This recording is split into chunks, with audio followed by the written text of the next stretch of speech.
우리는 항상 수많은 환경에 둘러싸여 살아가고 있습니다. 지금 제 주변에 무엇이 보이나요? 자동차, 빌딩, 사람들, 그리고 태양, 구름, 바람. 이 수많은 것들 중에 우리 눈에 보이지 않고 우리가 잘 모르는 다양한 물질들이 존재하죠. 이 물질들 속에 방사선도 존재한다는 사실을 알고 계셨나요? 우리는 알지 못했지만 방사선은 저 햇빛, 그리고 이 땅, 우리 몸속에도 존재합니다. 이제 우리는 방사선과 방사능의 두려움을 없애기 위해 이들에 대해 좀 더 자세히 알아봐야 할 텐데요. 이해하기 쉽게 전구를 그 예로 들어볼 수 있습니다. 이렇게 전구를 켰을 때 이 전구에서 나오는 빛은 방사선에 비유할 수 있고, 전구가 빛을 내는 능력은 방사능, 그리고 이 전구는 방사능 물질이라고 할 수 있습니다. 방사선은 자연 방사선과 인공 방사선 두 가지로 구분할 수 있는데요. 자연 방사선은 우리들이 살고 있는 지구상의 일부 물질들로부터 자연적으로 나오는 것이고, 태양으로부터 나오는 우주선 등도 해당됩니다. 자연 방사선 양은 지역에 따라 차이가 있는데요.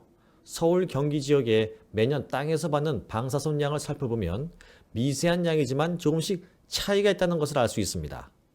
인공 방사선은 건강검진에 쓰이는 엑스선 장치, 암치료 장치, 그리고 원자력 발전소 등에서 발생됩니다.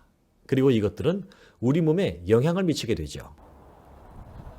바나나를 예를 들면 우리가 바나나 한 개를 먹게 되면 자동적으로 0.1 마이크로시버트의 방사선을 쬐는 것과 같고, 이것은 1000만분의 1 시버트의 양과 같습니다. 다시 작은 단위로 설명을 하면 만분의 1 밀리시버트의 양과 같은 것이죠.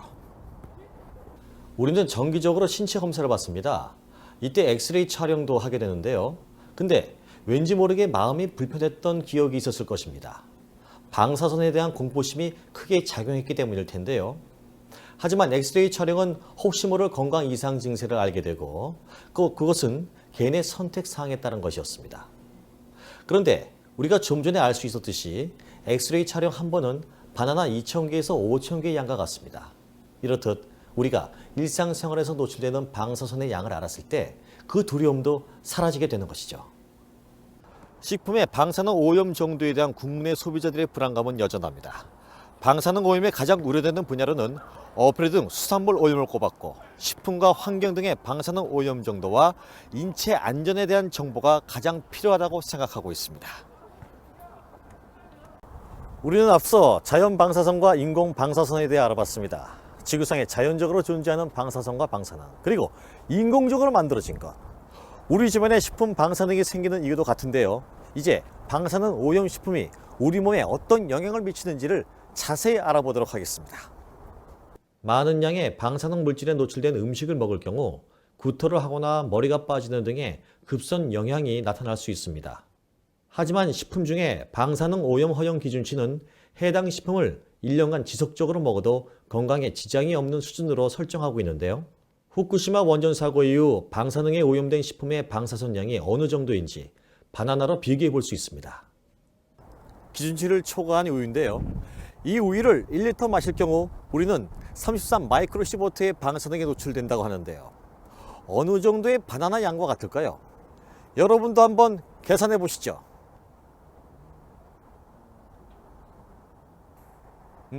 제가 조금 계산을 빨리 끝낸 것 같네요. 바나나 330개와 같죠.